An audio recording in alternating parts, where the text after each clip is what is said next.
아멘. 네, 오늘 미숙한 요아스라는 제목으로 말씀을 나누도록 하겠습니다. 오늘 이 역대하 24장은 몇 가지 관점으로 볼 수 있는데요. 저는 이 요아스가 미숙한, 성숙하지 못한 그런 관점에서 좀 같이 한번 살펴보도록 하겠습니다. 1절 보시면요, 요아스가 왕에 오를 때 나이가 몇 살이라고 하죠? 네, 7세라고 합니다. 그리고 예루살렘에서 몇 년 다스렸다 그러죠? 40년 다스렸다고 합니다. 2절입니다. 제사장 여호야다가 세상에 사는 날에 요아스가 여호와 보시기에 정직하게 행하였으니, 이 여호야다의 신앙의 상태를 저희가 추측해 볼 수 있는 구절이 2절입니다. 그러니까 제사장 여호야다가 살아있는 동안에만 자립해 있는 스스로의 신앙을 지킬 수 있는 근거가 이 2절에서 저희가 좀 살펴볼 수가 있습니다. 여호야다의 영향력이 어느 정도였냐면 3절 보시겠습니다. 여호야다가 그를 두 아내에게 장가들게 하였더니 자녀를 낳았더라. 저희가 자식들 결혼까지 이래라 저래라 하기가 쉽지가 않지 않습니까? 이 여호야다의 영향력이 이 왕의 결혼까지 간섭할 정도였다고 살펴볼 수가 있죠. 근데 이게 좀 이해가 갑니다. 왜냐하면 요아스가 실은 생명의 위협을 받는 상황에서 이 여호야다의 아내 때문에 생명을 구원받았거든요. 그러니까 어느 정도 이해는 되죠. 그 후에 요아스가 여호와의 전을 보수할 뜻을 두고 제사장들과 레위 사람들을 모으고 그들에게 이르되 너희는 유다 여러 성읍에 가서 모든 이스라엘에게 해마다 너희 하나님의 전을 수리할 돈을 거두되 그 일을 빨리 하라 하였으나 레위 사람이 어떻게 했다고요? 빨리 하지 아니한지라. 근데 공교롭게도요, 열왕기하 12장의 내용을 보면 요 절들이 비슷비슷하게 대칭이 됩니다. 12장의 내용이 지금 역대하 24장의 내용하고 같습니다. 근데 거기에 역대하 24장에는 나와 있지 않은데요, 아는 내용이 열왕기하 12장에 나와 있거든요. 그래서 6절 한번 보시면 왕이 대제사장 여호야다, 이 대제사장 여호야다가 같은 여호야다로 지금 추측이 됩니다. 이르되 내가 어찌하여 레위 사람들을 시켜서 여호와의 종 모세와 이스라엘의 회중이 성막을 위하여 정한 세를 유다와 예루살렘에서 거두게 하지 아니하였느냐 하니, 이 열왕기 하에 의하면은 약 24년 동안 왕이 명령을 내렸는데 명령이 수행되지 않은 것을 살펴볼 수가 있습니다. 역대 하에는 지금 그게 기록이 안 되어 있죠. 그러니까 명령을 해서 단순히 이렇게 명령이 이행되지 않은 것 같지만 20년이 넘는 세월 동안 왕의 명령이 먹히지 않는다라는 것은 어떤 의미가 있겠습니까? 사랑하는 성도님들, 저희가 사람이 중요하다는 말을 많이 하잖아요. 그런데 그곳에 사람 한 명 바뀐다고 해서 변화가 될까요? 공동체가? 그 이유를 7절 한번 보시겠습니까? 이는 그 악한 여인 아달랴의 아들들이 하나님의 전을 파괴하고 또 여호와의 전의 모든 성물들을 바알들을 위하여 사용하였음이 어떠라. 그러니까 왕이 된 이후에도 7절에는 아직까지 이 아달랴 아들들이라는 것은 아달랴의 직계손 아들을 얘기하기보다는 아달랴의 영향, 그러니까 바알을 섬기고 있고 잘못된 신앙을 가지고 있던 사람들이 왕이 바뀌었음에도 불구하고 여전히 거기에 있다는 겁니까? 없다는 겁니까? 있다는 거죠. 단순히 한 사람만의 문제가 아닌 겁니다. 그 공동체의 수준, 그 공동체의 영향력, 그 공동체의 영적 상태는 단순히 한 사람만의 문제가 아닐 수도 있다라는 것을 오늘 우리 구절에서 살펴볼 수가 있는 거죠. 그렇다면 우리가 지금까지 걸어왔던 길들에 대해서 실은 같이 생각해보고 고민해보고 돌이켜보는 것들이 함께 필요하다는 거죠. 그런데 저희는 간혹 누군가 대표되는 사람들에 대해서 정죄하는 것은 쉽게 할 수 있으나, 그러나 우리 전체의 문제에 대해서는 그 잘 돌아보기가 쉽지가 않죠. 그게 오늘 이 구절 속에서 우리가 살펴볼 수 있는 숨겨져 있는 내용이 아닐까라고 저는 좀 묵상을 한번 해봤습니다. 그래서 결국 우리의 어떤 형태들은 저의 모습의 반추다, 이런 생각을 하게 되는 겁니다. 자, 그래서 12절 이 이후에도 16절 한번 보시겠습니까?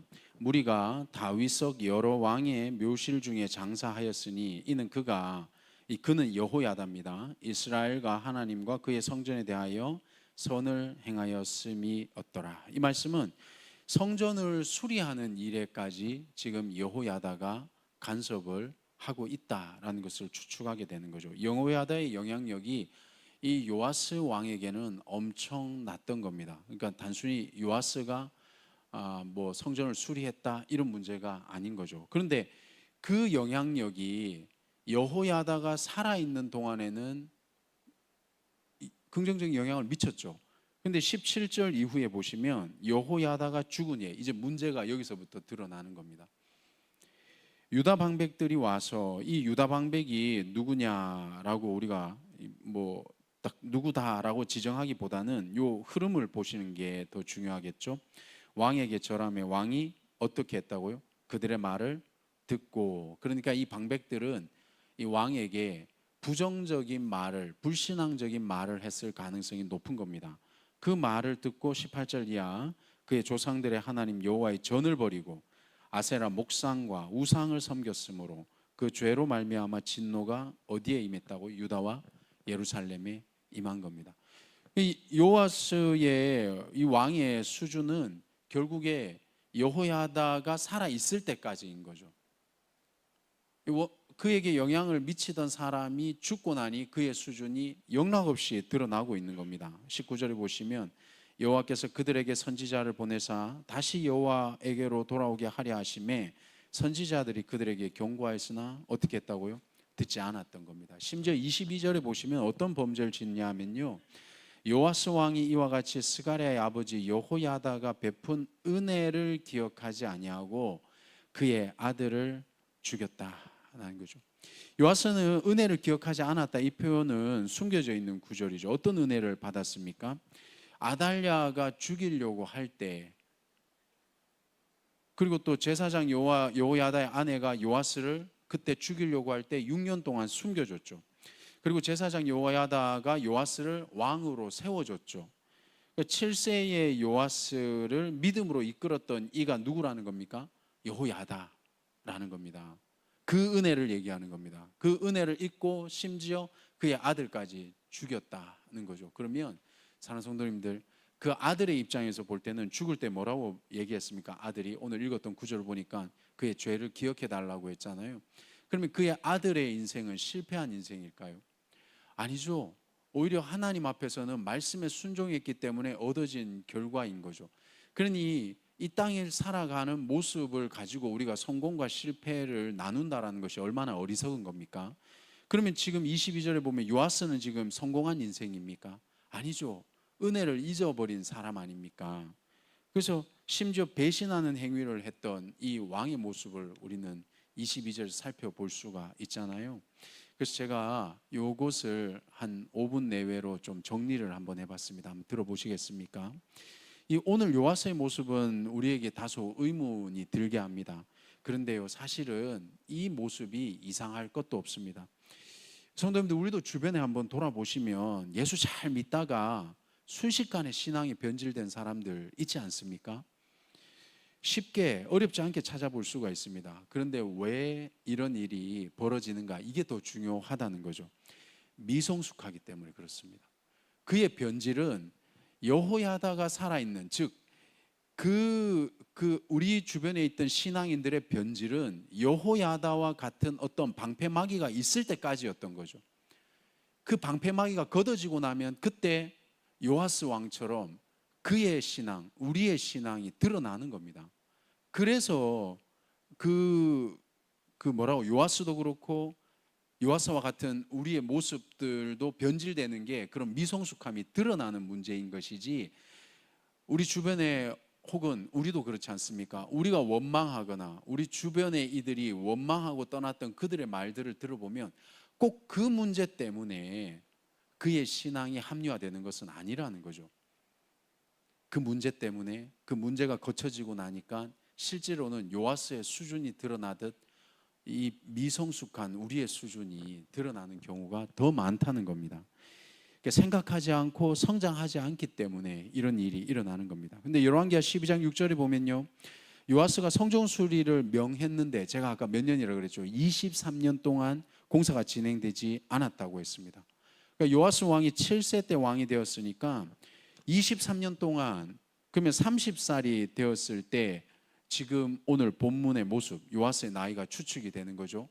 거의 30이 넘어가서의 요아스 나이가 이제 추측이 되는 거죠. 그런데 성경에서는 이 30이라는 것이 어떤 좀 의미를 가지는 것처럼 보일 때가 있습니다. 예수님이 몇 세 때 공생애를 시작하셨습니까? 예, 맞습니다. 30세 때. 다윗은 몇 세 때 왕이 되었습니까? 30세 때. 그렇죠? 요셉은 몇 세 때 애굽 총리가 되었습니까? 30세 때. 그러니까 딱 30이 그런 나이다라기보단 요아스 역시도 이제 자기 수준에 맞는 나이가 돼야 된다는 거죠. 자기 그 나이에 맞는 수준이 돼야 되는, 신앙적으로도 그렇고 왕이라는 위치에서도 그렇고. 그런데 이처럼 이렇게 사회적으로 어떤 역할을 감당할 나이가 되었음을 우리가 미루어 짐작할 수 있음에도 불구하고 요아스는 미성숙했던 겁니다. 사회적 신분과 신앙의 성숙도가 비례하지 않는다라는 것을 오늘 우리는 이 본문 속에서 살펴볼 수가 있는 거죠. 그러니까 신앙생활 오래 했다라는 것이 나의 신앙이 성숙하다라는 것을 드러내는 게 아니다라는 겁니다. 근데 오히려요, 신앙생활 오래 하거나 그 자리에 오래 있을수록 서운함은 더 커지잖아요. 그렇지 않습니까? 저는 좀 그런 것 요새 느끼는 게 있습니다. 많습니다. 그런데 이 시간 관계상 그걸 말씀드릴 수는 없고요. 근데 반면에 요아스하고 비슷한 시기에 왕이 된 사람이 또 있습니다. 그 누구죠? 요시아입니다. 이름도 비슷하죠. 역대하 34장 1절에 보시면 이 요시아는 8세 때 왕이 됩니다. 근데 8세 때 왕이 되고 왕이 된 지 8년 만에, 그러니까 한 16살 되는 거죠. 이렇게 기록이 되어 있습니다. 그의 조상 다윗의 하나님을 비로소 찾고라고 말이 되어 있는, 다시 말해서 자립적인 신앙심으로 변했다라는 것을 찾아볼 수가 있습니다. 이게 뭐 성경의 나이나 오늘날의 나이를 비교해 볼 때 이 10대의 나이라는 것이 너무 그때는 빠르다, 뭐 우리로 치고 보면 20대 중초반으로 본다 할지라도 그래도 중요한 게 뭡니까? 어느 정도가 되면 그의 신앙이 모태신앙이 되었건 아니면 모태신앙이 아니라 중간에 예수 믿었던 간에 어느 정도가 되면 신앙은 자립을 해야 된다라는 걸 우리가 이 구절에서 살펴볼 수가 있겠죠. 그리고 12년 차가 되었을 때, 역대하 34장이거든요. 20살이 되었을 때 드디어 우상을 제거하는 종교개혁을 감행합니다.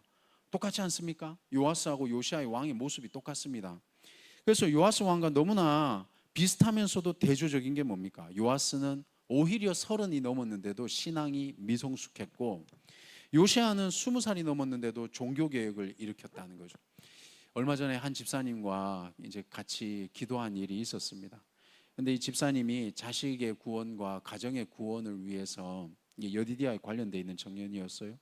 같이 기도했죠. 근데 집사님께서 자식 얘기하니까 아이의 이름을 부르자마자 눈물을 뚝뚝 흘리시고 이제 말씀을 더 잊지 못하는 거죠. 저도 자녀가 있고 자식을 키우고 있지만 믿음의 자녀들이 이 신앙을 스스로 가지는 것만큼 우리 믿음의 부모들이 바라는 게 뭐가 있겠습니까? 그러니까 사회적으로도 신앙적으로도 독립하고 성장하고 성숙하는 것, 이게 부모의 바람이 아니겠냐는 거죠. 그러니까 그와 같은 이치로 지금 하나님께서 우리에게, 오늘날 하나님의 백성인 성도들에게 원하는 것이 뭐겠습니까? 자립하는 것이고 성숙하는 것인 겁니다. 그러니까 마르다처럼 일을 열심히 하는 것이 우선이 아니라 마리아처럼 주님을 사랑하는 것이 우선이라는 말씀인 거죠. 이게 바뀌게 되면 일하면서 상처받으시는 거죠. 무엇 때문에 일을 하시는데 상처를 받으시냐? 주님을 사랑하는 마음으로 사역을 하셔야, 그 중간에 여러 가지 일들이 있잖아요. 누구나 다 성숙한 건 아니지 않습니까? 그런데 주님을 사랑하는 마음이 아니라 여러 가지 이유로 일을 하시다 보면 아픔이 생기는 거죠. 그러니까 30살이 되어도 오늘 본문에 보니까 제사장 여호야다의 그늘에서 벗어나지 못했던 요아스의 믿음은 결국에 여호야다가 죽으니까 금방 수준을 드러내는 거죠. 제가 몇 해 전에 어디 교회에 집회를 갔는데 거기에 교회에 있던 노 권사님이 그러시더라고요. 그 되게 유명한 그 큰 교회였습니다. 근데 그 목사님, 원로 목사님이 이제 교회를 이제 그만두게 되신 거죠. 그러니까 그만둔 지 막 10여 년가 지나도 아직까지 그분을 기리고 그분을 생각하고, 그건 너무 좋은 거죠. 예, 그건 너무 좋은 거 아닙니까? 그런데 이 사람의 관계라는 것도 그렇지만 우리의 삶이라는 것이 계속해서 지나가잖아요. 과거에 계속 머물러 있으면은 앞으로 나아가지 못하게 되지 않습니까? 그러니까 이런 모습을 오늘도 이 말씀 속에서 살펴보게 되는 거죠.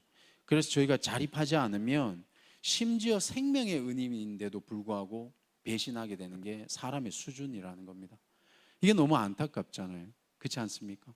그래서 저도 이제 청년 사역을 계속하지만 청년들에게 그렇게 큰 보상을 기대하지는 않습니다. 그들이 바르게 서 있는 것이 보상인 것이지, 그들이 저에게 뭐 해준다고 해서 그걸 기대하지는 않거든요. 기대하면 아프죠. 이렇게 신앙이 자립하지 못하면 인생 자체가 불안정하고 미숙해진다는 것. 그러니까 때가 되면 하나님 말씀만 믿고 먹으며 살아갈 수 있는 자립적인 신앙이 되어야 될 줄로 믿습니다. 그래서 이제 뭐 그냥 농담 반 진담 반입니다. 9월달 개강이 되면 현장 성경 읽기도 한번 나와 보십시오. 은혜가 넘칩니다. 성경만 읽어도. 근데 말씀이 아닌 사람을 의지하다가 미성숙한 상태를 벗어나지 못하는 게 되면 안 되겠죠. 근데 그런 현상을 우리가 너무나 주변에서 많이 보게 된다는 겁니다. 제가 오늘 이 내용의 심화 과정을 여디디아 예배 때는 이제 신약의 말씀을 가지고 다시 한번 전달할 예정이지만, 우리의 믿음은 자립했는지요, 사랑하는 성도님들? 얼마나 교회 다녔느냐가 문제가 아니라 믿음이 자립했는지요.